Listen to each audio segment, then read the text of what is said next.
Hello po sa lahat ng mga followers po natin. Ito matindi. Kakaiba talaga ito. Itong dalawa na jade ito, may dalawang klase po ito. Bali, tunay at saka piki po. Dito po natin malalaman ngayon kung paano magkilatis po nito. Ituturo ko po sa inyo. Kaya tara, let's go. Tingnan nyo po na maigi. Lagyan po natin yan ng ilaw. Ayan po. Ayan yung piko. Ayan, halos walang nangyari po. Sa original, dito po. Tigan nyo na maigi, oh. Wow.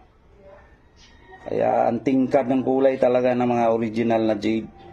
Kaya nibihira na lang po na may ganito ngayon. Very rare po ito.